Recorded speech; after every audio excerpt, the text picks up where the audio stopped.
nombre de la Escuela de Historia de la Universidad de Finisterra y Red Columnaria, les damos la bienvenida a esta tercera sesión del seminario de Viejas y Nuevas Fronteras en América y Europa, Perspectivas Comparadas, con las exposiciones de la doctora Valeria Navarro y el doctor José Orellana. La profesora Navarro es doctora en Historia de América Latina por la Universidad de Wisconsin-Madison.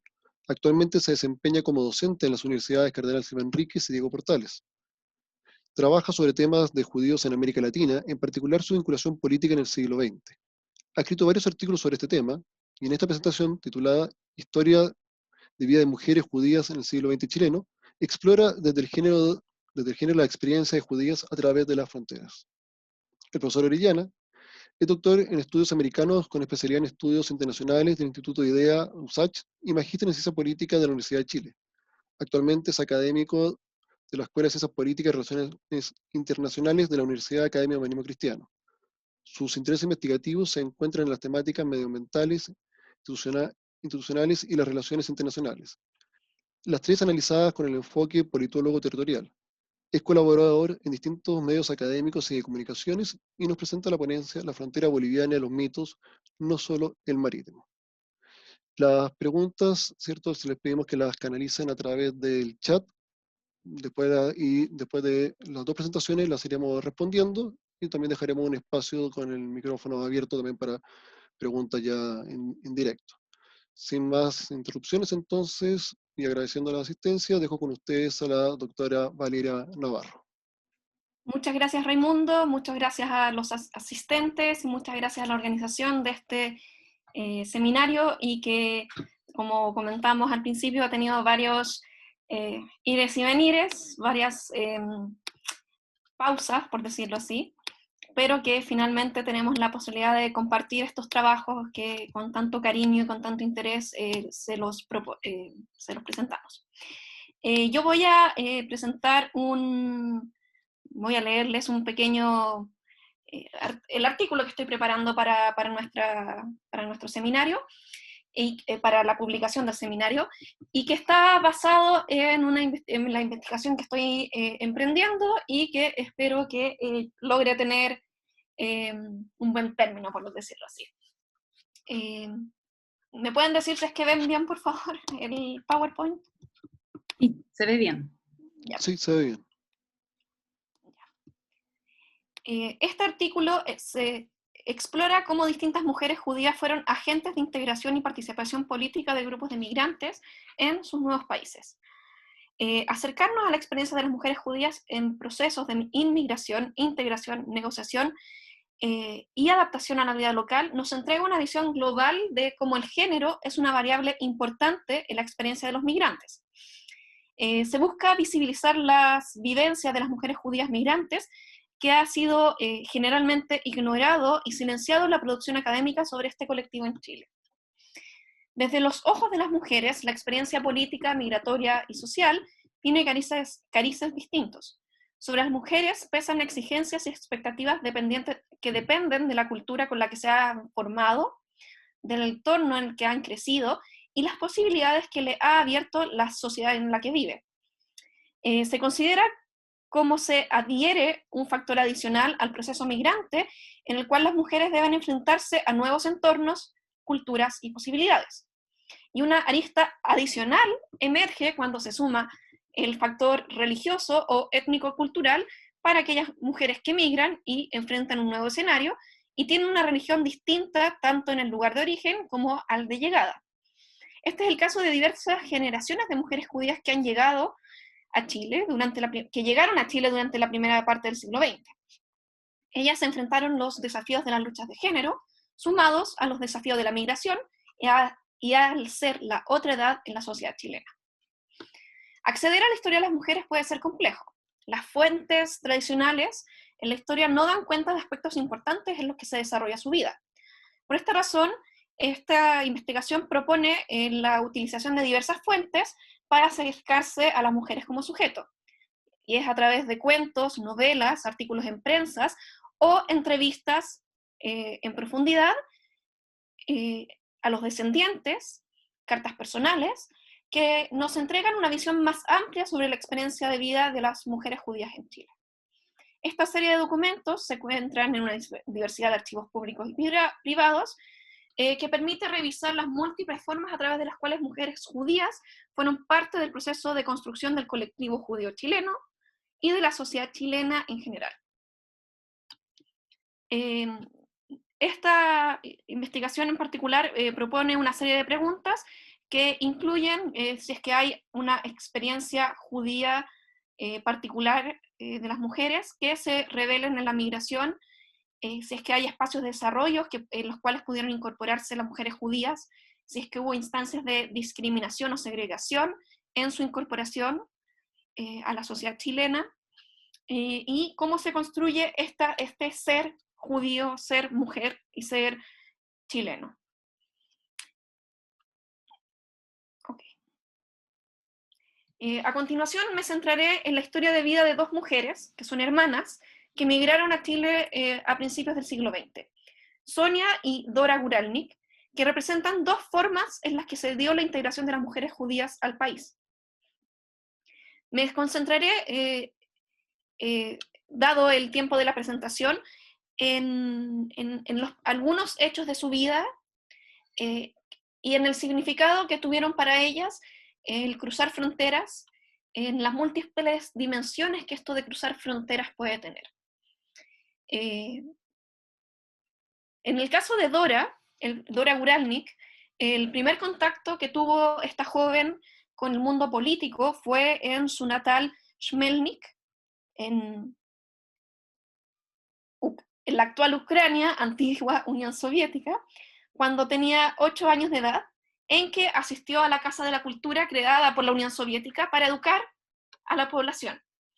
A los ojos de la niña, esta iniciativa fue un momento crucial en su conciencia social, la apertura a la lectura, a la ciencia y a la participación política. Fue la primera instancia también de rebelión frente a la vida tradicional que representaba su padre y la forma tradicional que su padre tenía de vivir el judaísmo. Y algunos años después, cuando la familia Guralnik migra a Chile, escapando de la persecución y buscando un nuevo hogar, este proceso de integración y de conciencia política llevó a que Dora se vinculara no solamente con los judíos en Chile, sino con toda la historia política del país. Okay. Y ahora voy a explicar un poco cómo Dora es interpretada por su hermana Sonia. Sonia es escritora y tiene una serie de novelas escritas en los 90, en la década de los 90, perdón, a finales de los 80 y a principios de los 90, en los cuales retrata a su hermana, retrata a su familia, retrata en su entorno. Entonces, esta es una de las formas en que yo recupero la voz de Dora Guralnik para explicar cuál era su posición, cuál era su historia y cuál era su entorno y cuáles fueron los desafíos que ella vivió. Y al mismo tiempo hago una pequeña comparación entre la experiencia de Sonia, la narradora, con la de su hermana. Y eso es lo que les voy a leer ahora. Dora fue una mujer de vanguardia para su época, en especial comparada con la imagen de mujer hogareña que construye su hermana Sonia. Una comparación entre ambas hermanas, Sonia se convierte en la protectora y conservadora del hogar, mientras que Dora exploraba el mundo. Así lo recuerda Sonia, la escritora. Me casé como debía porque era la más obediente del grupo familiar.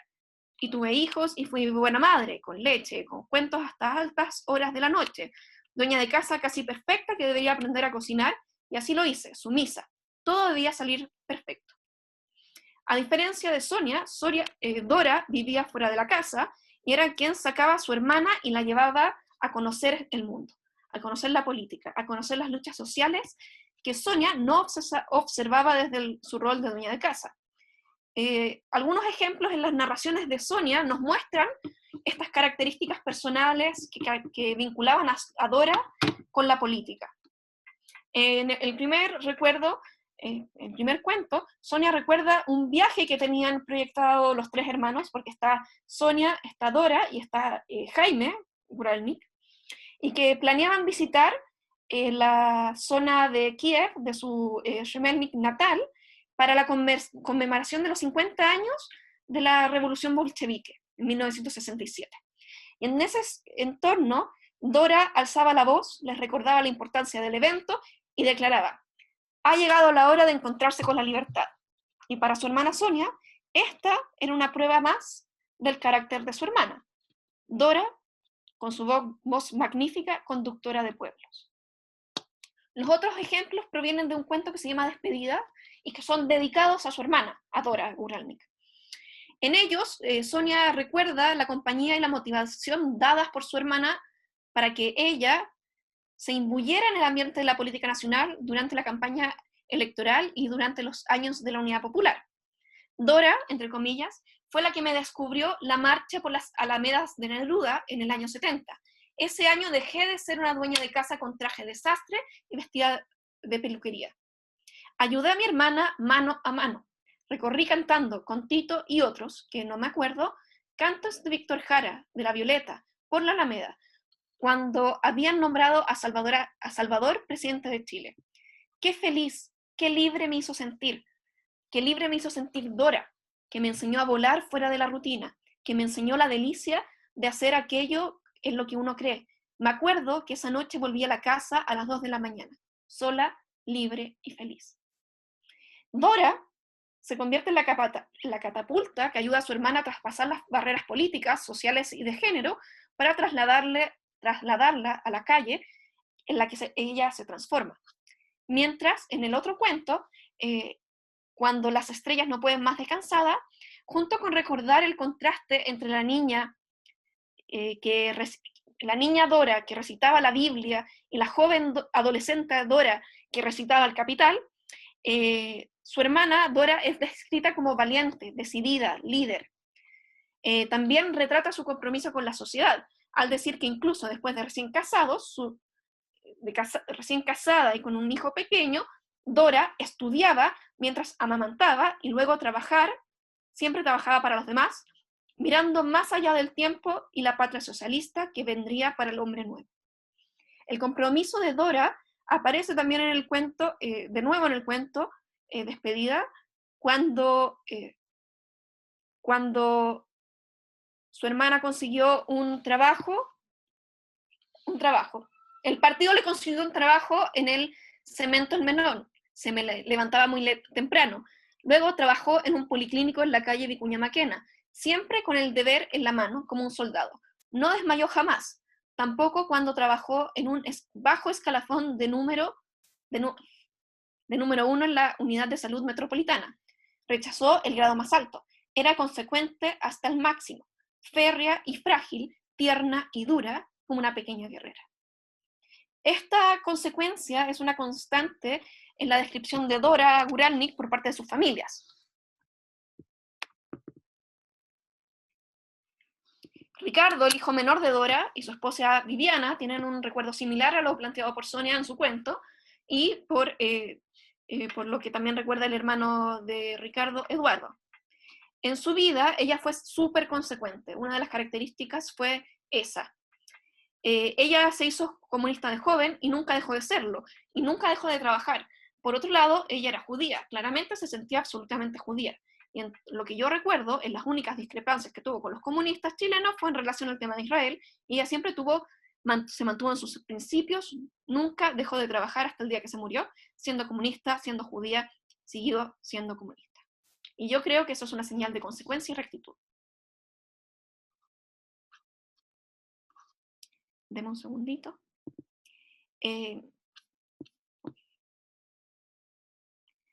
Dora también tiene un quiebre en cuanto a su entorno familiar cuando decide estudiar odontología, porque ella prefiere estudiar a establecerse en matrimonio, que es lo que hizo su hermana Sonia.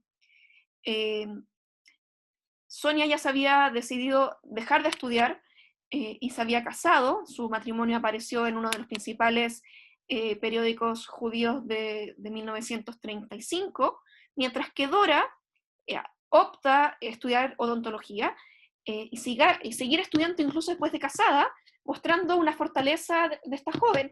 Y también hay que considerar que en 1960, es decir, 15 años después de que Dora egresa de odontología, había dentistas 781 781 mujeres que habían estudiado, perdón, 937 mujeres que habían estudiado para dentistas, es decir, un bajo porcentaje de mujeres que lograban estudiar. De hecho, Dora había querido estudiar medicina, pero que por todo lo que significaba estudiar medicina en los años 40, implicó un rechazo de parte de su padre.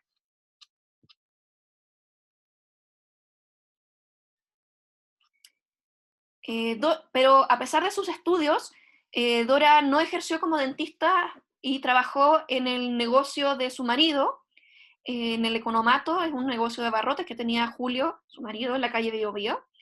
Y ese fue un tema de discusión y de tensión de género entre la pareja. ¿Por qué? Porque Julio no dejaba trabajar a su tía, a la tía Dora, esto lo narra una de sus sobrinas, no la dejó ejercer porque lo opacaba, y él era muy machista. Se la llevó a trabajar con él. Tenían este Economato, un negocio muy grande, que tenía convenio con los sindicatos, y la tía, cuando trabajaba, siendo la tía una lindísima persona, se sintió frustrada, opacada, limitada. Okay. Estos son algunos de los ejemplos que nos narra sobre cómo es la experiencia de mujeres judías desde los ojos de las propias mujeres. Y luego paso a un pequeño análisis de qué significa este entorno judío o el ser judío desde el género. Para Dora, al igual que muchas otras mujeres judías y no judías, su experiencia como mujeres se enmarca en los cambios esenciales de la sociedad contemporánea. Para el mundo judío se sumó a la integración, en lo que significa integrarse a distintos países, distintas naciones, al tiempo que se formaban los conceptos de Estado-nación moderno en los propios países. Al llegar a América Latina, los inmigrantes judíos se integran a la construcción nacional de principios y mediados del siglo XX, que es el periodo en que están vigentes estas dos hermanas. Periodo en que intelectuales y políticos se encuentran pensando y configurando la identidad nacional de cada país. Entonces, por esto también es relevante cuando Dora se integra muy joven al Partido Comunista. Cada lugar presentaba distintas instancias a través de las cuales se podían negociar, participar e integrarse, y también de cómo sería esa integración. Es decir, dependiendo de si en Chile había más partidos políticos o en otras partes habían más movimientos sociales, las mujeres se podían integrar más a partidos políticos o movimientos sociales. También, si es que no había voto para la mujer en ese momento, era muy distinto participar en política que participar en un movimiento social. Las respuestas posibles variaron en cada país, implicando distintas concepciones de los ciudadanos de la nación. Y al mismo tiempo, lo judío fue transformándose y adaptándose a cada realidad, estableciendo instancias propias desde donde situarse en el tejido social. En este contexto, que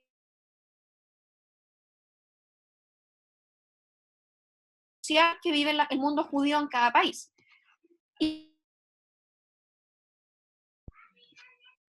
Y en este contexto, las mujeres siempre se encontraron en el cruce entre el proyecto nacional y su experiencia como judía. ¿Por qué?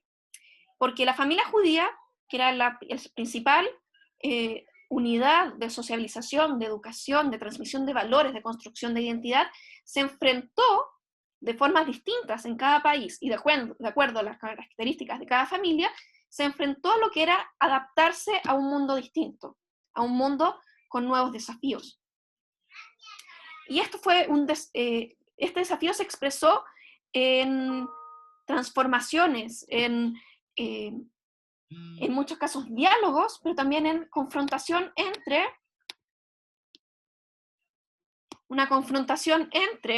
el mundo judío y el mundo local, que no siempre resultó, que no resultó necesariamente en un triunfo de ni uno o lo otro, sino en una mezcla, en una combinación diversa de lo que era lo judío o el ser mujer judía, y que esta mezcla significó al final la generación de nuevas posibilidades de ser mujer y judía para las distintas personas de las que yo les estoy comentando.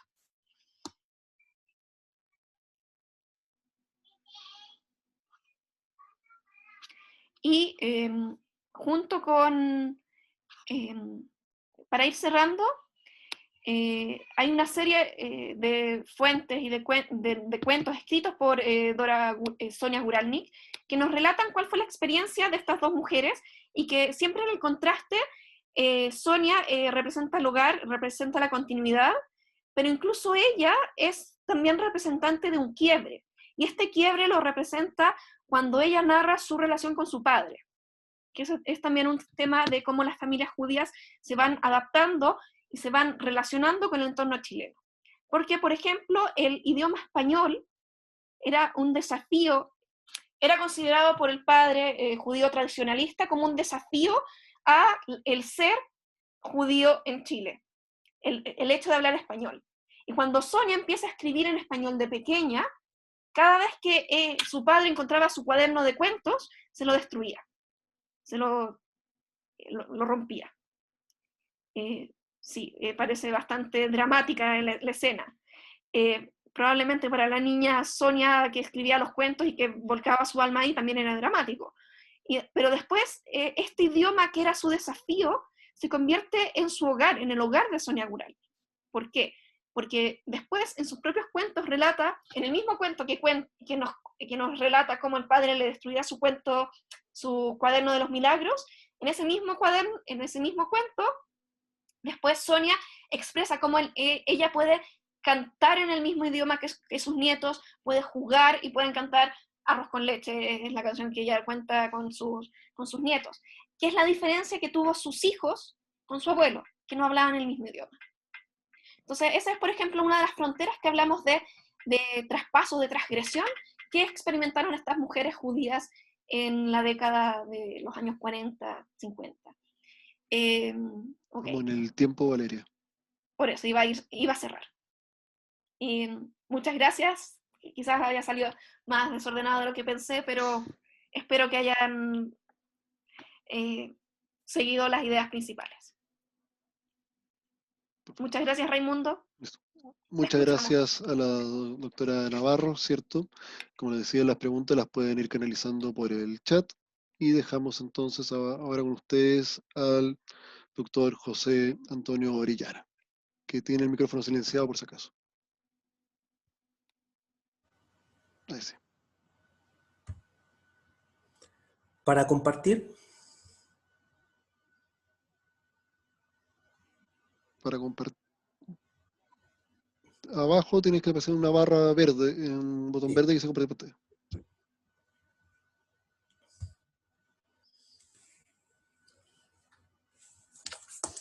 Ahí está. Ok.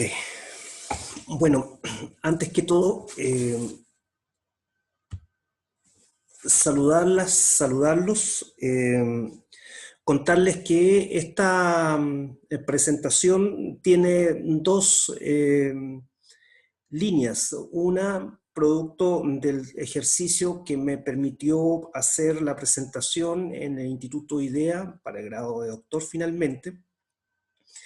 Pero junto con eso, el esfuerzo está circunscrito en un núcleo temático que nuestra universidad genera para que los profesores académicos vayan instalando algunas improntas de investigación. En específico, a nosotros nos tocó instalar la idea de fronteras políticas de Chile y Latinoamérica, más allá de la línea. Entonces, esto que también les cuento, les presento, está circunscrito en ese marco referencial. Dicho eso, y también agradeciéndole a la organización, paso entonces a leerles, y voy a ver si soy capaz de asociarlo con la presentación. Las fronteras bolivianas y los mitos, no solo el marítimo. Antecedentes. Bolivia y Chile han mantenido una relación de conflictividad conocida mundialmente, la cual tuvo en el último libelo el clímax de tal afirmación. Me refiero a lo sucedido en la Corte Internacional de Justicia de La Haya, la cual el 1 de octubre del 2018 entregó a Chile un fallo significativamente positivo para sus pretensiones.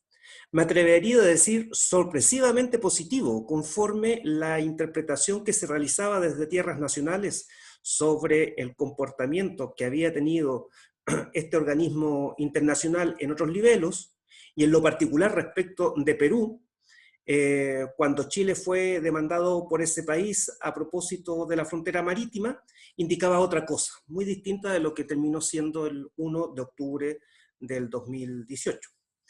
Interesó al suscrito analizar este tema fronterizo, o este imaginario, que se inauguró por allá en el año 2013, dada la intensidad con el que se desarrolló, sobre todo desde Bolivia, ya que alineó de manera integral a todo el país, desde lo institucional hasta lo ciudadano.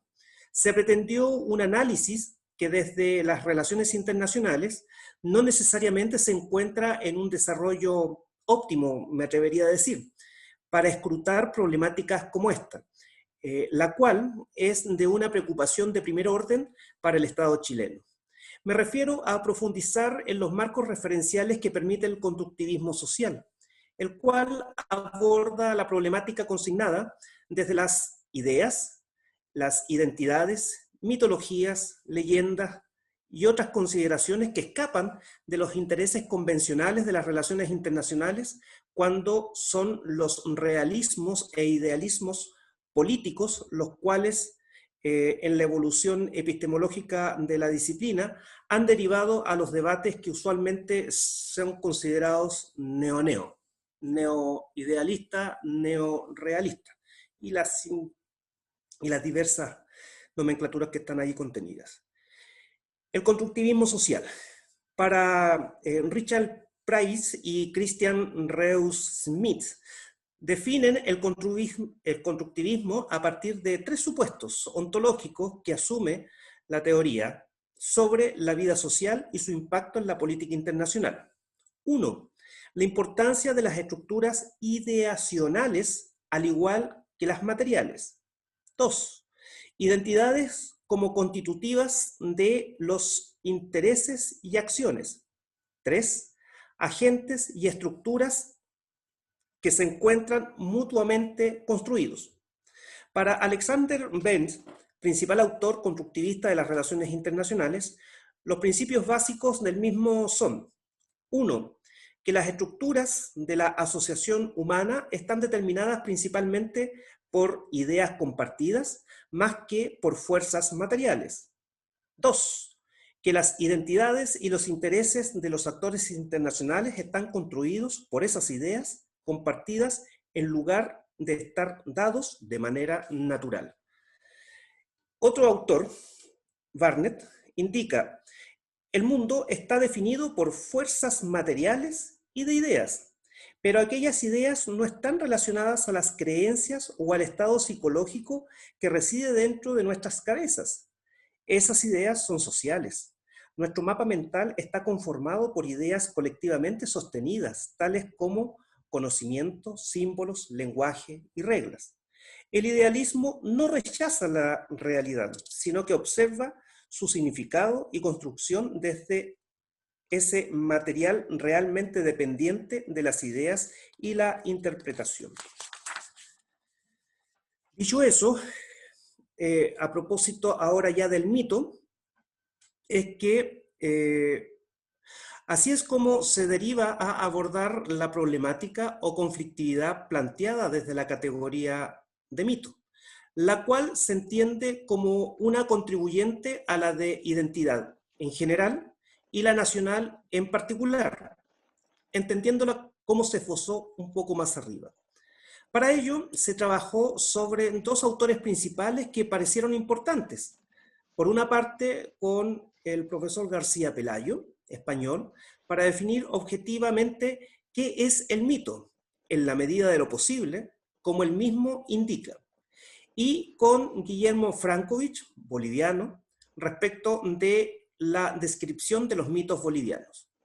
El primer aspecto que releva el autor García Pelayo es cómo, sin perjuicio de que esté claramente presente una racionalidad estructurante, igualmente las ideas míticas rondan en una mayoría poblacional inculta.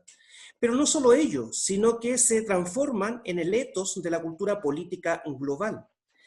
Indica lo que sigue, abro comillas, que en épocas bajo hegemonía de la concepción racional de las cosas, la mentalidad mítica no solo continúa operando en las capas incultas de la población, sino que continúa formando parte de la cultura política global del tiempo. Cierro comillas.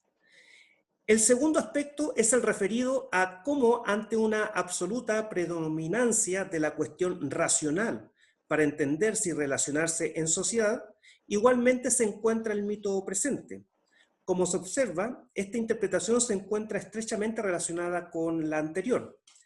El autor, en función de Gotevsky, indica lo siguiente: toda cultura crea y valora sus propios mitos, no porque sea incapaz de distinguir entre verdad y falsedad, sino porque su función es mantener y conservar una cultura contra la desintegración y destrucción. Sirven para sostener a los hombres frente a la derrota, la frustración, la decepción, y para conservar las instituciones y el proceso institucional. Añadiremos, por nuestra parte, que los mitos sirven también para mantener la esperanza en la destrucción del estatus social existente y para la movilización de las fuerzas necesarias para tal objetivo. Una contradicción.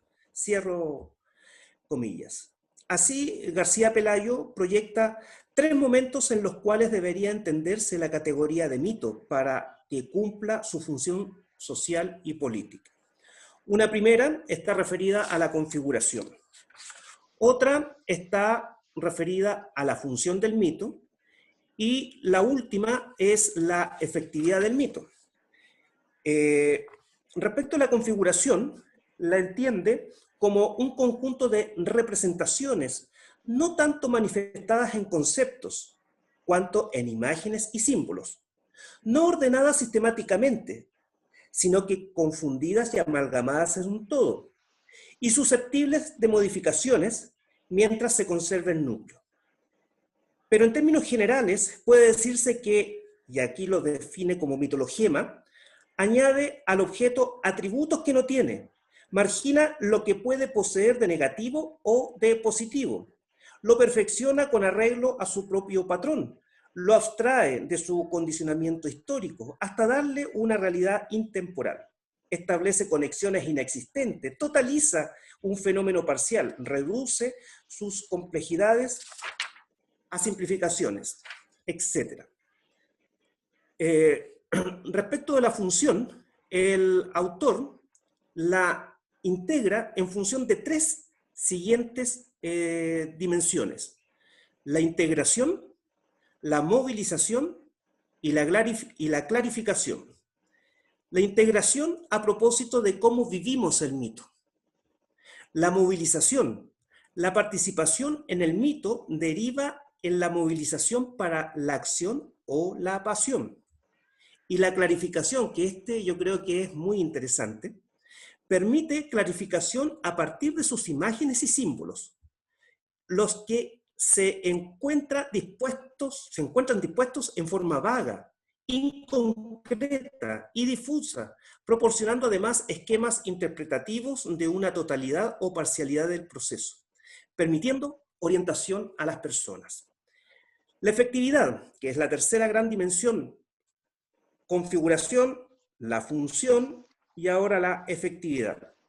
En todo caso, la eficacia de un mito no consiste en su adecuación a la verdad, ni en sus posibilidades de realización, sino en su capacidad del aquí y el ahora, para producir ciertos efectos, quizás no queridos ni previstos, pero no por eso menos reales. Puede hacer referencia a fenómenos del pasado o del futuro, pero cualquiera que sea el tiempo a que se refiere el mitologema, el mito siempre es actual.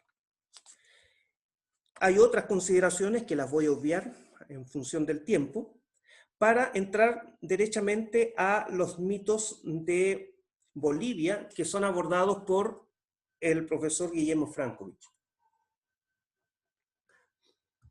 El marco referencial que entrega García Pelayo en cuanto a la construcción del mito político permite analizar de forma adecuada la sistematización que realiza Frankovich cuando se da la tarea de entender Bolivia desde esta categoría analítica. Ello permitiría las siguientes preguntas. ¿Por qué la salida soberana al Pacífico, vinculada con la instalación de una frontera producto del fin de una guerra, la del Pacífico, tiene más impacto que la frontera lograda con Brasil y Paraguay, cuando sus proyecciones geopolíticas o geoestratégicas son igualmente importantes y los procesos asociados o derivados de allí son bastante más intensos que con Chile, sobre todo a propósito del caso paraguayo, pensando en lo que se vino después con la Revolución Nacional? Concretamente, el autor se refiere a 3 generales mitos profundos que organizarían el desarrollo de Bolivia, los cuales coincidirían con 3 épocas del mismo país. Ellas serían la época del Collasuyo, la colonia y la república. En este sentido, indica Frankovich, la mitología boliviana se debe caracterizar como una mitología que corresponde a un evidente dramatismo histórico.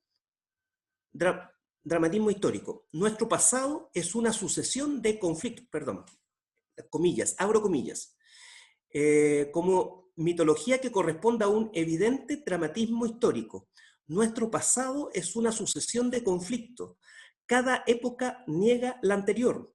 Es una historia que, más que arqueológica en el sentido de Foucault, es decir, de superposición de capas diferentes, podría más bien calificarse de geológica. Fracturas profundas, derrumbes, sustituciones violentas de estructuras sociales separan las diferentes épocas. Cierre comillas.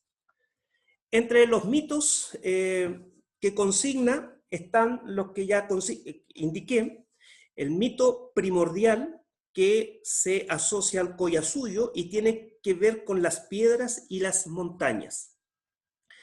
Tiene que ver con cómo los pobladores del Collasuyo entregan valor a la fuerza, la grandiosidad, la imponencia de las cordilleras en medio de las cuales vivían. Los condujeron a la sacralización de las piedras y de las montañas. Implicaban su origen y destino en un marco vivencial posible imbuido en la autoconcepción de ser una especie de vida cósmica. El mito colonial, asociado al Cerro Potosí, es un mito nuevo respecto del anterior, pero singular no solo por ello, sino porque el nuevo mito hace de Bolivia un centro de atención universal. El mito del Cerro Potosí, que preside la vida de la colonia, circula por todo el mundo fascinando a los hombres con la promesa de la riqueza inmediata de sus minas fabulosas. El mito de la República, tercer gran mito profundo.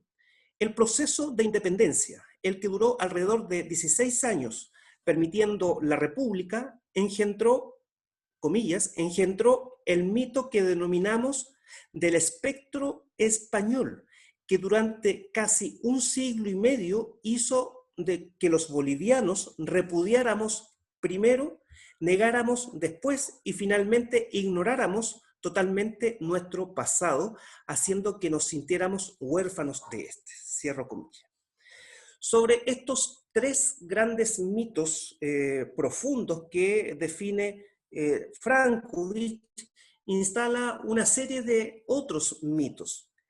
En el primordial o Collasuyo indica, solo los voy a nombrar, está el mito primordial, el de Nayama, eternidad en los Andes y luz petrificada. Son historias que se van construyendo en Bolivia. El mito colonial del Cerro Potosí, por supuesto, ancla el Cerro Potosí, el embrujo del oro y el metal del diablo, que está más bien asociado ya con los estaños. ¿Ya estoy en la hora, Raimundo? 4 minutos. Que apareciste. Y finalmente está el mito de la República, en donde por supuesto está el espectro español, la recuperación de la colonia, en orden a restituir finalmente ese pasado que no lo habían considerado, y ahora el retorno al Tahuantinsuyo. Aquí quería hacer una pequeña ampliación. Cuando emerge este mito originario, lo hace con más radicalidad. No solo repudia a la colonia, también a la república. Deben reinstalarse los hijos del sol, proponiendo la total eliminación de las culturas post-incaicas. En esta reflexión, donde solo existen los blancos españoles y los indios, inexistentes los mestizos, indica Frankovich, comillas, somos un pueblo enorme, del tamaño de los Andes, en proceso de ensamblar los fragmentos seccionados del Tahuantinsuyo. Reconoce que esa tarea será difícil y que solo un líder indio que hable a los indios como indio, incontaminado por la civilización, podrá vincular la comunidad de sus propias raíces a los Andes y restablecer el orden cósmico destrozado por los españoles. Esta línea de pensamiento también acusa a los marxistas de no ser sino una modalidad de criollismo que importa ideas extranjeras porque no conoce la realidad boliviana y porque quiere hacer del indio un proletario. Posteriormente está el mito adverso, que está por fuera de estas tres condiciones profundas que define el autor y que indica entre las causas que busca explicarse cómo un misterioso poder superior determina el decurso boliviano. Se tiene el sentimiento de estar condenados a un ineludible infortunio. Es la creencia que el boliviano tiene de que una fuerza hostil, un poder nefasto, condena al país a una penosa existencia y que lo hace su víctima inocente, impidiéndole alcanzar la plenitud de su ser. Fundamentalmente, este mito se traduce en las tres grandes guerras, Pacífico, Acre y Guerra del Chaco, y se hace carne también con las prácticas imperialistas que estarían permanentemente escamoteando a el país. Con esto ya estoy terminando, Raimundo. A modo de algunas reflexiones, la categoría de mito es una de las que se encuentra regularmente invisibilizada o minimizada en los análisis políticos nacionales e internacionales. La comprensión de las relaciones internacionales entre Chile y Bolivia estuvieron y siguen estando determinadas por la mediterraneidad o enclaustramiento boliviano. Tal cuestión aconsejaría explorar otras posibilidades analíticas más flexibles y múltiples sobre las relaciones sociales, económicas y espaciales a multi e interescala. Una de ellas tiene que ver con la de mitos, que como bien lo abordan los autores consignados, que hay varios más, deben colocarse en valor para la acertada comprensión de los procesos socioculturales, históricos, políticos, económicos y territoriales. Desde las relaciones internacionales, sea desde el constructivismo social o bien desde las corrientes reflectivistas en general, las problemáticas identitarias, míticas y emotivas son adecuadamente asumidas en términos de análisis, las cuales de uno u otro modo densifican y problematizan la interpretación del hecho internacional, contribuyendo así a las interpretaciones que ya realizan y realizaron el clásico idealismo y realismo político, o bien el debate neo-neo de las relaciones internacionales que ya había consignado. Si se coloca en el centro la problemática identitaria, no solo desde la clave de la seguridad nacional de los estados, sino que desde los procesos políticos diversos, debidamente territorializados, los resultados de los análisis necesariamente debiesen estar sujetos a realidades propias de actores y sus situaciones involucradas en tiempo y espacio. A partir de la descripción de los mitos bolivianos, los cuales no precisan de la objetividad, como se indicó, sino de coherencia y pertinencia temporal y espacial, asumiendo que tienen la oportunidad de interrelacionarse, configurando mitologías más complejos nacionales, cabe preguntarse, ¿cuál será la vigencia protagónica del mismo en la actual plurinacionalidad de Bolivia? Perderá vigencia si es que el proyecto político de desarrollo nacional liderado por el movimiento al socialismo deja el poder, ya por lo menos dejó el Ejecutivo. Las anteriores preguntas son de interés, dado que, como lo indica Jorge Larraín, la identidad es un proyecto político en permanente modificación a propósito de las diferentes variables que se encuentran comprometidas en tiempo y espacio. Bueno, me quedan 20 páginas más, pero dado el tiempo no podré seguirlas leyendo. Eso, Raimundo, y espero haber dado claridad en lo que quise transmitir. Okay. Muchas gracias, ¿cierto?, al profesor Orellana. Abrimos entonces los micrófonos para que puedan formular sus preguntas, sus observaciones.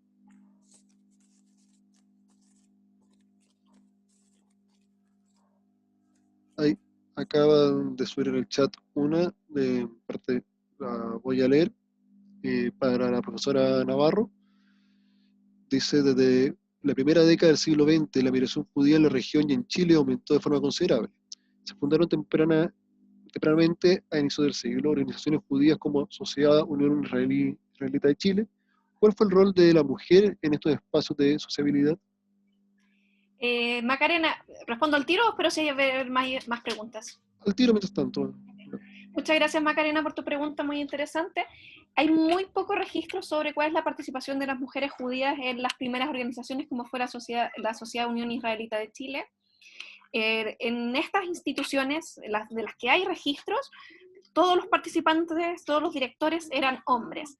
Los primeros registros de mujeres es a partir de los años 30, cuando está la organización WISO en Chile, que es World International Zionist Organization, y que lo que se realizan esta organización WISO como tal es reunir mujeres en distintas instancias, con distintos propósitos, principalmente en los años 30 con un enfoque de ayudar a procesos migratorios que se estaban sucediendo a nivel global.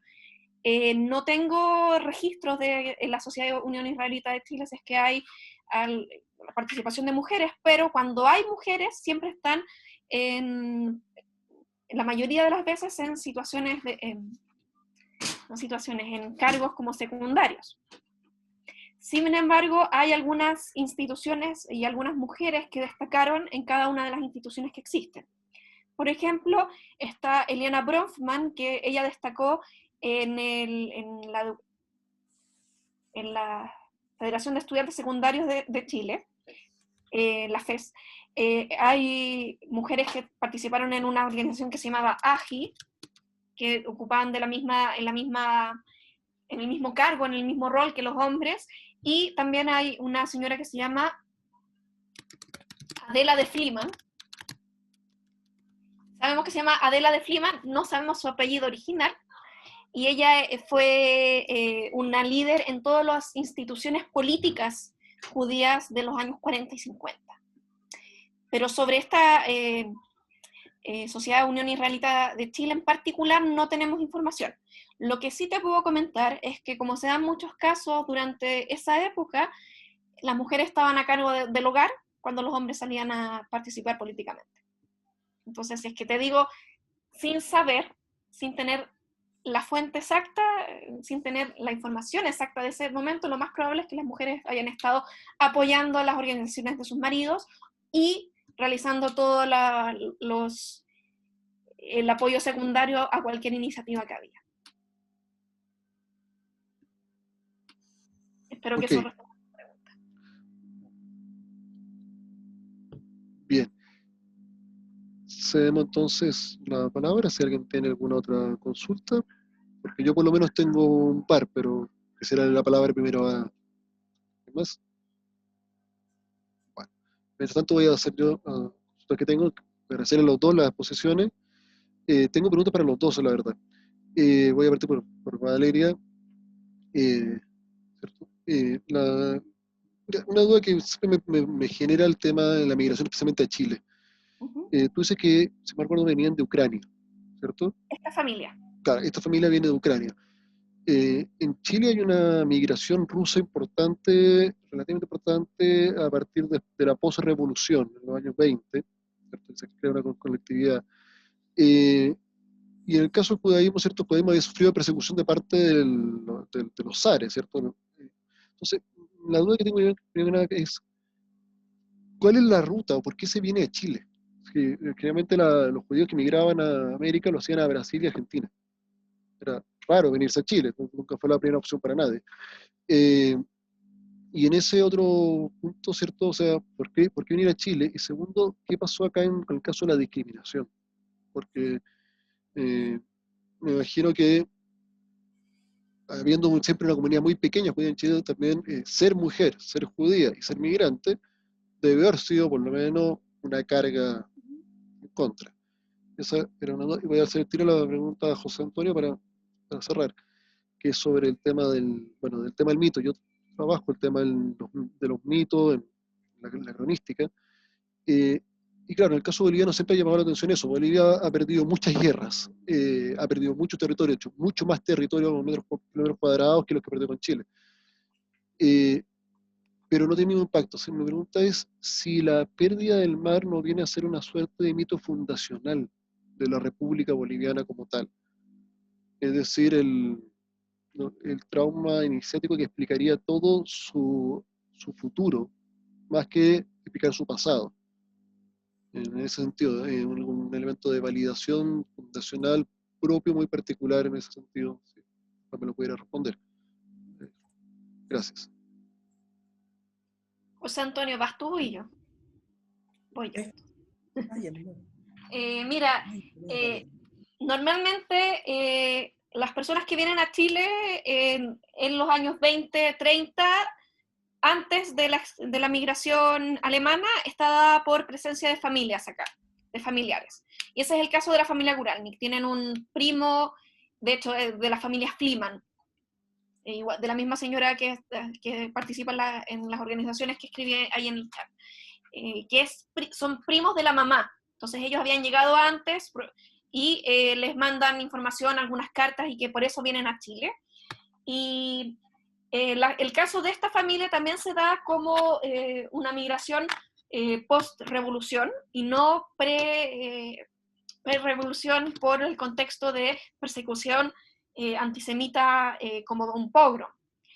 Pero sí salen de Ucrania, en esa época era el imperio zarista y después la Unión Soviética, pero salen por el miedo que tenía el papá de ser perseguido como comerciante, porque el papá era comerciante, y como judío. Entonces ahí hay un tema que esto es importante y que esto queda en la conciencia de las hermanas, en este caso en particular. Y tú me preguntas sobre temas de discriminación y tengo dos aristas para esa respuesta. Hubo instancias de discriminación, por ejemplo, más en el artículo para esta publicación menciono cómo Dora y su círculo de amigas eran discriminadas y le decían las gringas. Le decían las gringas porque hablaban con acentos, y las amigas eran de Alemania, de Hungría, y todas tenían en común el ser extranjeras y el ser judías. Y después tuvieron en común que ellas se hicieron todas comunistas. Y el hecho de haberse sentido discriminada para el caso de estas hermanas fue un motivo adicional para generar mayor participación política y mayor conciencia social y mayor interés por mejorar la situación de todas las personas. Entonces, ese es el otro lado. Sí, fueron discriminados, pero ¿qué es lo que se hizo con esa discriminación? Fue transformarla como en energía social, por decirlo así. Ok, gracias. Sí, Raimundo, bueno, yo creo que tu pregunta es no solo pertinente respecto de lo que me tocó exponer, sino que no puedo no decir que sí. Sí, la cuestión marítima, que está archiestudiada, claramente se transforma en un eje articulador de Bolivia. Lo interesante es saber por qué. ¿Es solamente porque existe imposibilidad de conectarse al mar? porque en este levantamiento de información que me tocó desarrollar en el marco de la investigación, varios o algunos bolivianos que me interesaron en su análisis, van dando cuenta de que la sociedad boliviana, a propósito de cómo se van organizando históricamente, no necesariamente tenían una sensibilidad respecto del océano. Eran una sociedad que estaba más bien anclada a los Andes, estaban ancladas a La Paz, estaban ancladas a el Potosí, desde una perspectiva más bien social, desde una perspectiva sociológica en definitiva, alguien podrá, o estos autores que me tocó revisar, tienen culturalmente hablando a los Andes y proyectándose hacia el llano, quizás, pero no necesariamente hacia el océano. Y en esa clave entonces, con proyecciones que quizás van hacia el Amazonas, proyecciones que van hacia el Atlántico inclusive. Sin embargo, sí hay un elemento que pudiese ser a nivel de hipótesis, quizás porque eso no me tocó revisarlo, es que el comercio en épocas de colonia siempre estuvo saliendo hacia el Pacífico. Eso sí es una realidad incontrastable. Y por defecto entonces había en la dinámica económica una determinante hacia allá. Pero socialmente hablando, no precisamente era una sociedad que le resultase atractivo el océano o la salida marítima.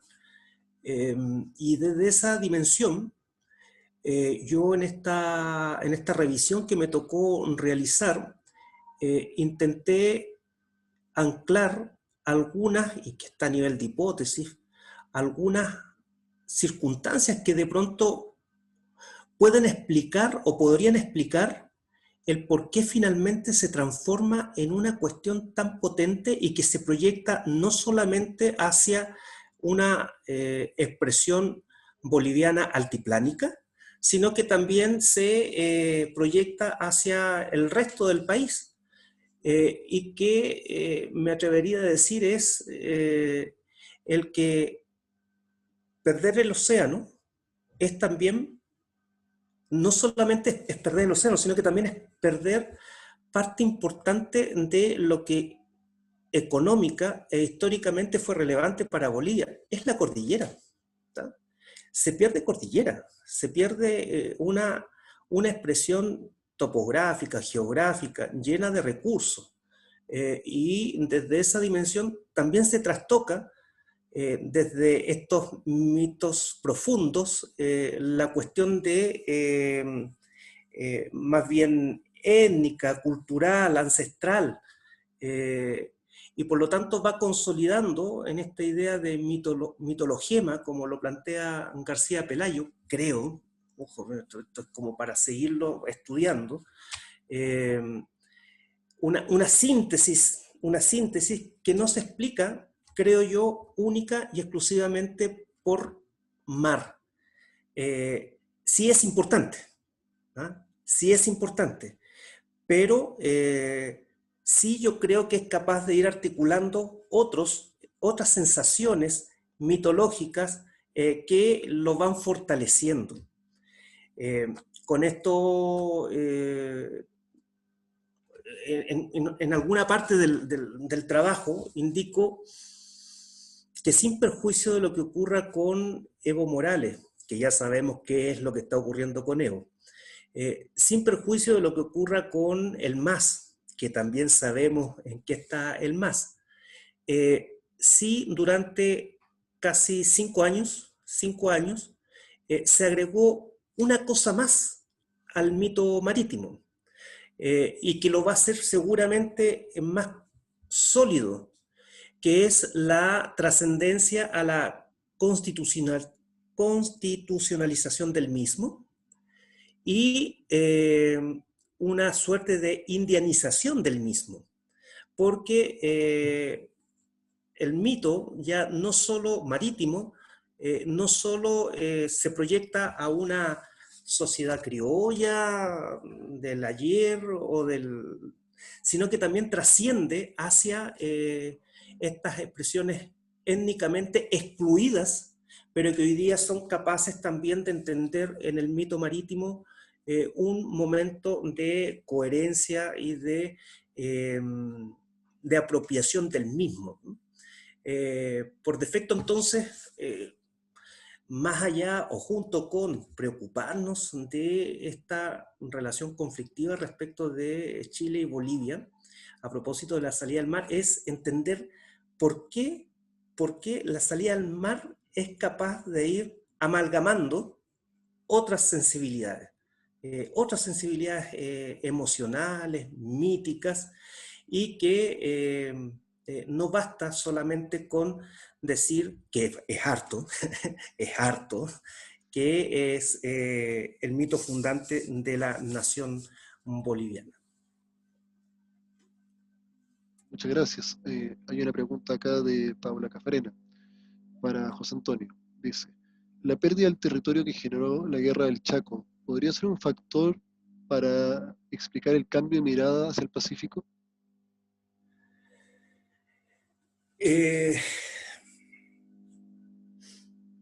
Sí, sí. La guerra del Chaco en la dinámica territorial se entiende también como una consecuencia de la guerra del Pacífico.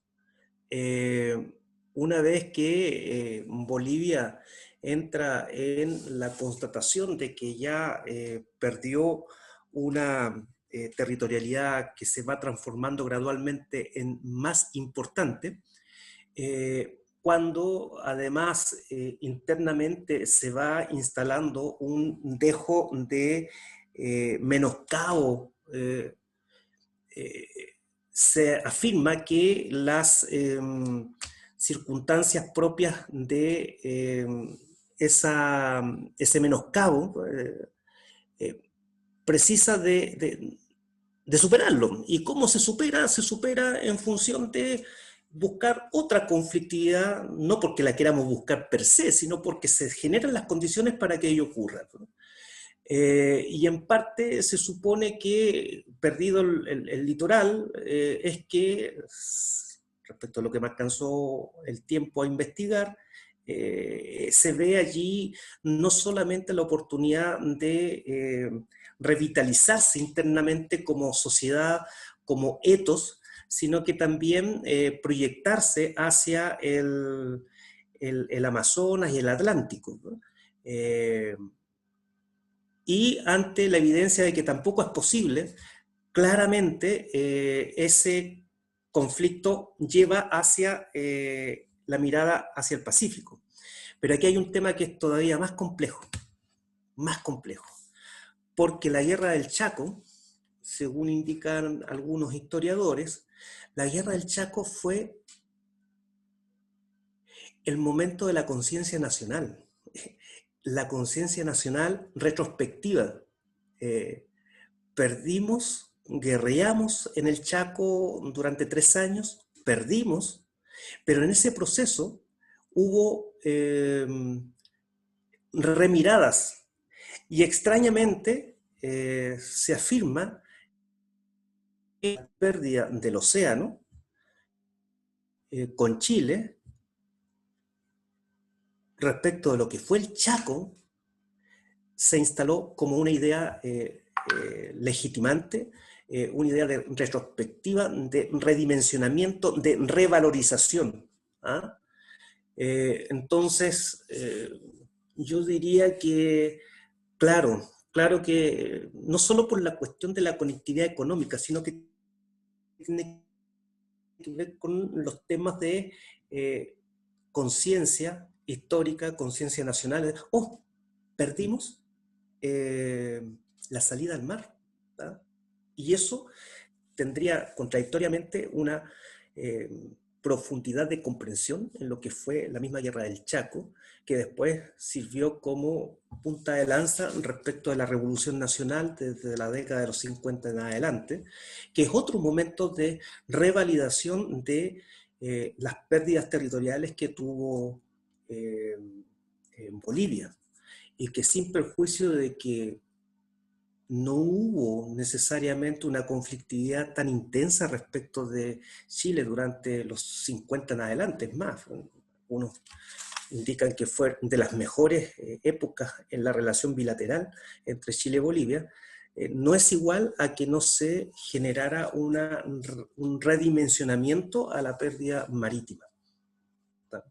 Así que el Chaco, la pérdida, sí o sí está conectada con la revalidación de la pérdida del litoral.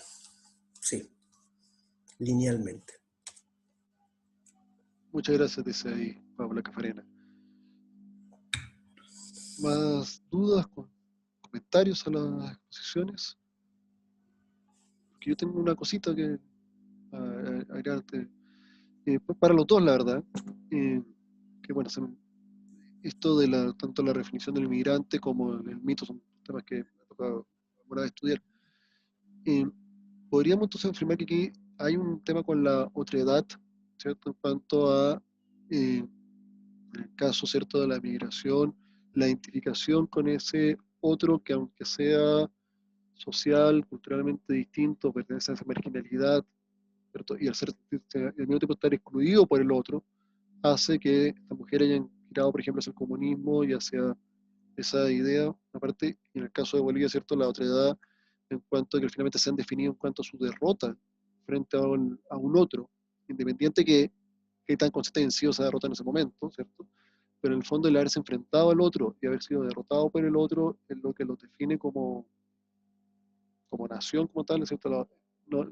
El distinguirse de este otro, sea chileno, sea paraguayo, pero completamente más bien chileno, el tema, podría decirse que ahí la otredad juega un rol clave en esto, en el perfil de estos dos aspectos, el mítico y el migrante. No sé, ¿tienen algún comentario de eso? Aquí disparé a los dos lados, así que no sé. O sea, sí, de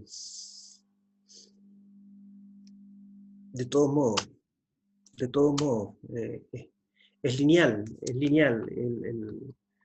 Yo me identifico, indicarán en función de los otros y de las otras en términos de unidad básica de análisis. No puedo no hacerlo. Si a eso, en términos de organización nacional, de Estado nacional, yo me tengo que relacionar con mi vecindad, y si lo hago en términos de derrotas permanentes, claramente que tengo o me determino en función de ese contexto. No puedo no hacerlo. Y en esa clave, entonces, el desafío está en cómo, ojo, que no solamente un desafío respecto del Estado. A mí en este trabajo me tocó entrevistar al profesor José Rodríguez Elizondo, y él tiene un par de afirmaciones bien polémicas. De hecho, se supone que debiesen publicar un par de cosas que hicimos en esa entrevista. Decían, mira José, el tema no solamente tiene que ver con Bolivia, no solo tiene que ver con su derrota, y respecto de Chile, no tiene que ver solo con la derrota que se revalidó después, sino que tiene que ver con la conducta que tuvo Chile posteriormente con la victoria. ¿Ah?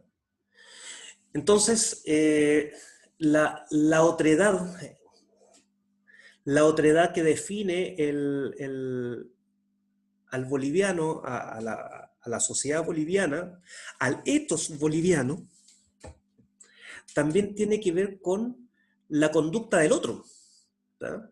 Y en este sentido, la conducta del otro, según Elizondo, y ahí está, es polémica, es producto de la irresponsabilidad que tuvo Chile respecto de administrar su victoria. ¿Tá? Más cuando supone ser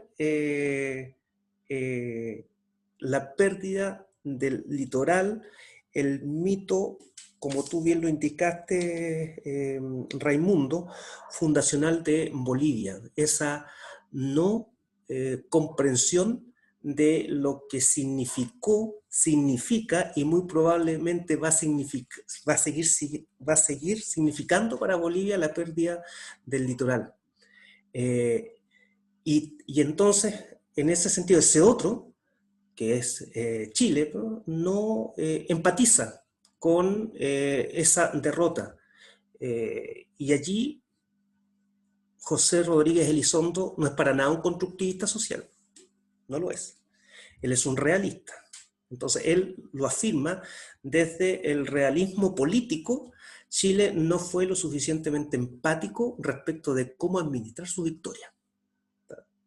Y la administración de la victoria, por supuesto, determinó al otro boliviano, al otro al otro Estado que estaba en proceso de consolidación. Los más extremos indicarán que todavía está en proceso de consolidación Bolivia.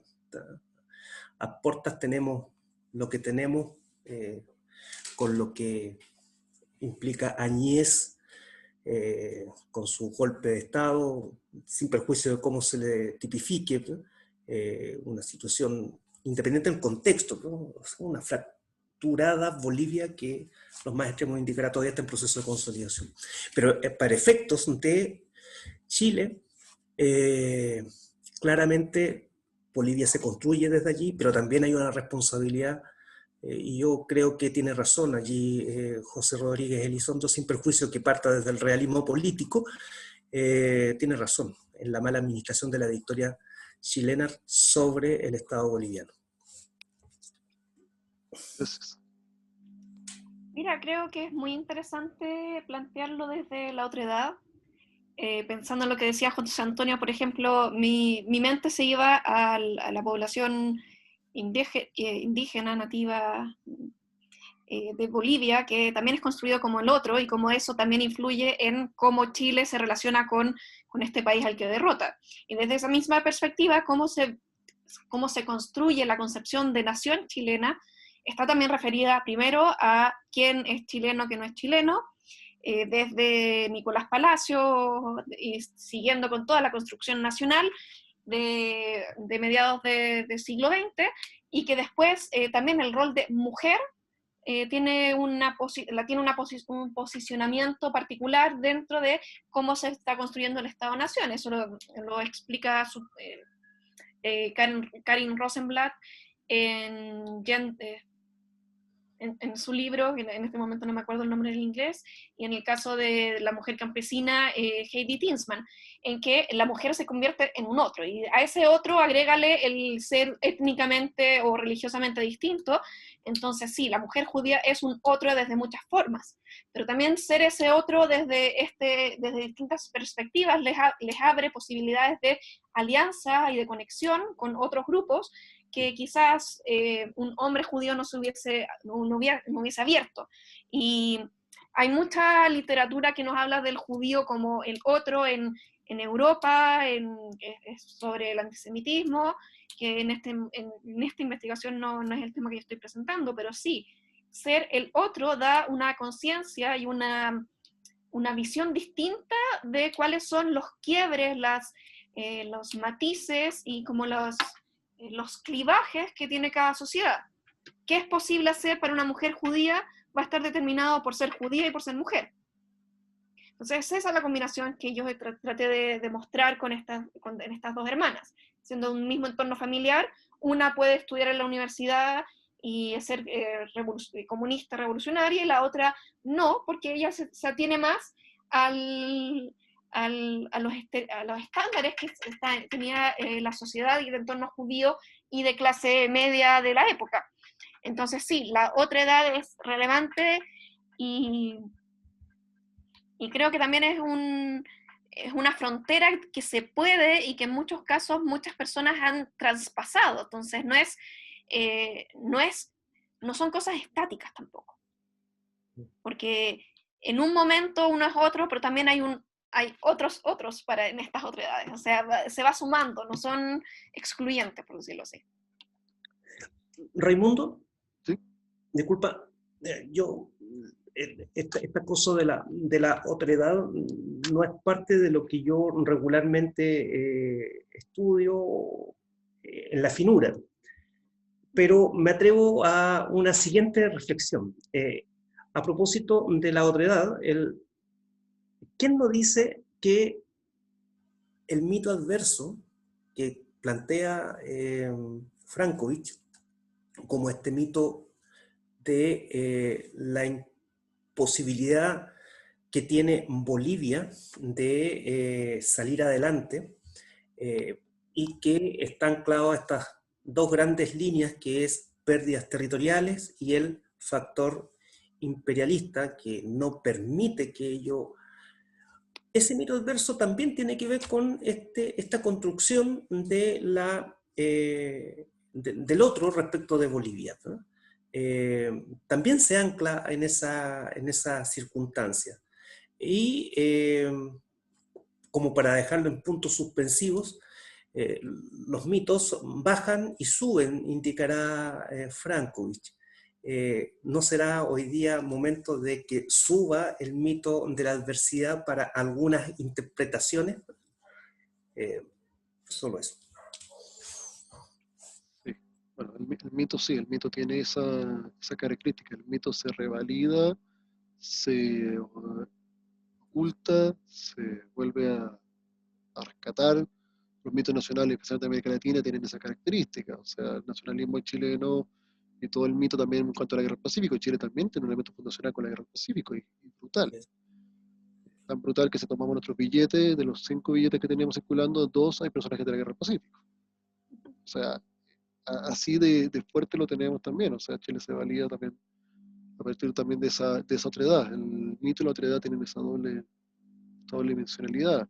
Lo mismo pasará con el tema judaísmo en su momento. O sea, el calificar al judío, en este momento, para el nacionalismo árabe actual, el rol de Israel y esa otredad hacia Israel también es un elemento definitorio, porque va relacionado justo con los momentos de independencia. Entonces, obviamente, y ahí los mitos que se van gestando. En el caso de Israel, Masada fue un mito que se rescató mucho en el inicio de la fundación del Estado de Israel y después se le bajó un poco el nivel relacionado a las Fuerzas Armadas. O sea, efectivamente, la autoridad y el mito van de la mano, porque además el mito no se entiende si no hay un otro.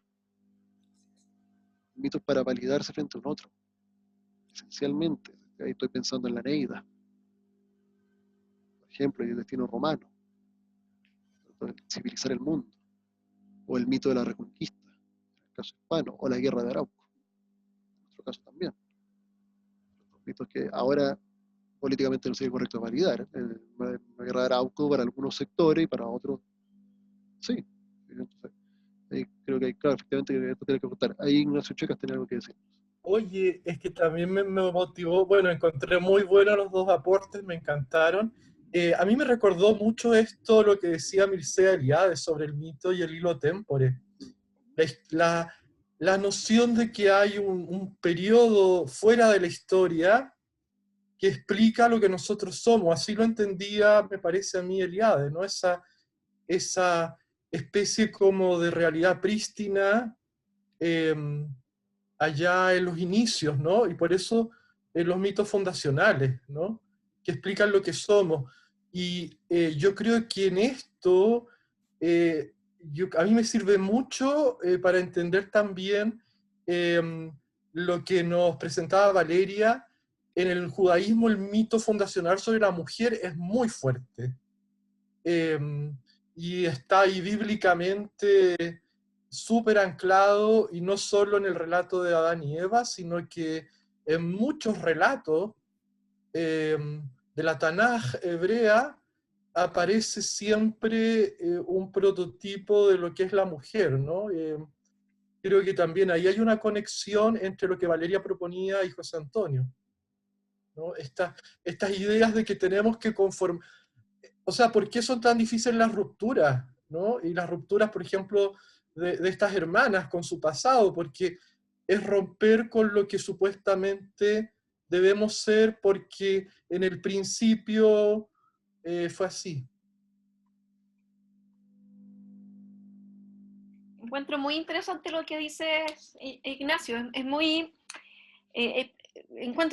me hace sentido en el sentido de que romper con el deber ser, pero no es necesariamente con el deber ser bíblico, porque ya había habido todo un proceso de integración en las sociedades judías europeas de las cuales provienen estas familias que llegan a Chile. Sí. Y también había ciertos alejamientos de la interpretación bíblica. Y también es la misma época cuando ellas llegan, cuando se da todo el desarrollo de un feminismo judío que está vinculado con los movimientos comunistas sindicalistas, por ejemplo, en Estados Unidos. Emma Goldman o Rosa Luxemburgo, que son judías que rompieron en algún momento con su tradición, que son más cercanas a Dora que a Sonia en ese caso. Pero sí, creo que siempre de romper con el deber ser está presente en todas las acciones que mujeres que destacan de alguna forma poseen. A mí, bueno, esa tradición del judaísmo liberal laico, ¿no es cierto?, que parece ser muy decimonónica, parece que tiene, sí, raíces mucho más antiguas y tiene que ver también con la fundación de las comunidades expulsas de España, que fueron más arrabínicas, porque ahí, por ejemplo, en Ámsterdam, ¿no? La comunidad de Ámsterdam es como la clásica, donde son los comerciantes los que llevan la voz cantante y no hay rabino. Bueno, pero siguen siendo religiosos porque de alguna manera, y bueno, es como mucho más complejo, tú lo sabrás, Valeria, mejor que yo, es el tema de la diáspora, o sea, cómo encuentras identidad tú en un espacio donde no hay estructura, no hay instituciones, más que la comunidad que se entiende heredera de ese pasado religioso. Y también es interesante pensar que esta figura del rabino como enaltecida es algo mucho posterior, cuando se asemeja al rabino, al padre, al cura cristiano, protestante también. Sí. Pero todas el mundo judío tiene una multiplicidad como incluso desde lo religioso. Y eso explica por qué también hay alejamientos y acercamientos a la religión, y por qué también se dan movimientos místicos en el siglo XVII y XVIII que también transforman la cara del propio judaísmo. Y cómo el judaísmo también está muy relacionado con la otredad, desde cuál es la otredad que se está creando, en el sentido de que el judaísmo sefaradí de España y que después se mueve a Turquía es muy distinto al judaísmo sefaradí que pasa por Portugal y que llega a Ámsterdam, y el judaísmo sefaradí que llega a Polonia y que se transforma en un judaísmo ashkenazí completamente distinto. Entonces, o Marruecos, los sefardíes de Marruecos. También. Y los judíos de Medio Oriente, que muchas veces le dicen sefaradíes, pero son de Medio Oriente, que tienen otras tradiciones y que en algunos casos han estado por más años que los que salieron de España ahí presentes. O el judaísmo romano, que es un judaísmo que tuvo 2000 años hasta la Segunda Guerra Mundial. Y desde todos esos lugares, si es que el judío es otro, porque a veces el judío, normalmente los judíos se lo puso como el otro per se en muchos momentos de la historia. Pero cuando se lo pone en esa categoría, muchas veces se olvida que hubo instancias de no solo tolerancia, de convivencia, de intercambio, de florecimiento cultural. Ese es lo que pasa en la España musulmana. Muchas veces se habla del florecimiento del judaísmo sefaradí, que es el que después sale de España con la Reconquista, con los mandatos de los reyes católicos, y también el judaísmo polaco, que tiene una vida maravillosa y que termina muriendo con la Segunda Guerra Mundial. ¿Sabes? Aprovecho comentarte algo. Bueno, yo he estado trabajando mucho, sobre todo también judaizantes, cristianos nuevos, y algo muy curioso en todo el tema del mundo judaizante es que las mujeres tuvieron claramente entre los judaizantes una agencia que van a perder cuando esas mismas familias judaizantes se integren a las comunidades canónicas o a las comunidades que están en las llamadas tierras libres, ¿no? Ese fenómeno de la clandestinidad, que a mí me hace también bastante sentido con ellas acá, migrantes, como tú las describes, tienen un ámbito no un tanto clandestino, ¿no? La agencia que ellas tienen ahí se parece a las que tenían esas mujeres de familias judaizantes cuando la Inquisición las persigue, etc., y que desaparece cuando se integran en las comunidades canónicas. O sea, bueno, hay fenómenos muy complejos, evidentemente, ¿no? Bueno, en Chile, yo creo que ya nos fuimos por otro lado en la conversación con Ignacio, pero solamente para darle un... desde Chile hubo solamente una persona que fue quemada por la Inquisición, Francisco Maldonado da Silva, y que él venía de una familia judaizante, pero que las hermanas ya habían dejado, ya eran cristianas, se consideraban cristianas. Pero Y en no Chile tenían hay más procesados, perdón, quemado por la Inquisición. claro, sí, Ejecutado. pero Entonces, procesados, bueno, ninguno en realidad era verdaderamente nacido en territorio nacional, pero entonces es son las cierto. hermanas las que denuncian a Francisco Maldonado da Silva, y también hay toda una tradición de que eran las mujeres las que mantenían el secreto, y porque a los hombres después se casaban con con otras familias que podrían ser cristianas antiguas y que ya iban a poder perder la tradición. Entonces hay varios aspectos que se puede ver de este tema judaizante en la época de la Inquisición. Raimundo, Diga. sí, el comentario que hizo el profesor Ignacio me empujó a acordarme de una cosa que es siempre tan atrayente cuando uno hunde raíces en estas dinámicas. Y tiene que ver con esta clave de las comunidades imaginadas que nos presenta el profesor Anderson. Y que para el caso de Bolivia yo creo que es una cuestión significativamente intensa, pertinente de aplicar y cruzar, más cuando estamos pensando en comunidades imaginadas, en un territorio, en una territorialidad significativamente cruzado por los regionalismos, ¿no? Unos regionalismos que son intensos, parte de las dificultades que hubo en el año 2000 en términos de proceso político en Bolivia, la que está existiendo hoy día inclusive, también tiene que ver con lo que cuesta armar la idea de comunidad imaginada con dos grandes regiones que tributan la altiplánica al Ande y la del llano hacia Amazonas, Argentina, Brasil. Entonces configurar un momento de unidad en cuanto a comunidad imaginada es re complejo. Por eso, como bien indicaba también Raimundo en un inicio, la dimensión marítima cumple también esa función de irlo homogenizando al interior de un país que regionalmente hablando siempre está en tensión por el momento. Interesantes reflexiones, yo creo que podríamos estar toda la tarde en esto, pero bueno, también hay que seguirse de los tiempos. Quisiera agradecer, la verdad, a los expositores, a Valeria, a José Antonio, también agradecer todas las preguntas, las intervenciones que se han realizado. A mí me dejaron pensando mucho, bastante. Sé que me dejaron también con tareas en ese sentido, así que, bueno, agradecerle nuevamente la asistencia, dejarlos invitados, ¿cierto?, para el próximo jueves 15, donde va a exponer el profesor Germán Morón sobre de tiranos a ejemplo de sujeción, los incas y la burocracia letrada virreinal en Perú 1557-1569, y profesor Patricio Zamora con la ponencia Yo Virrey, microcosmos de una monarquía global, los espacios del poder. Así que bueno, dejarlos completamente invitados entonces para que nos veamos el próximo jueves, y bueno, que tengan una muy buena tarde y muchas gracias por todo. Gracias a ti, Raimundo, y a todos y a todas. Muchas gracias. Muchas gracias, Raimundo. Muchas Gracias, gracias. Esté muy bien. Dios, Pronto. buena Esté muy tarde. bien. Buenas tardes. Muy bien. Gracias.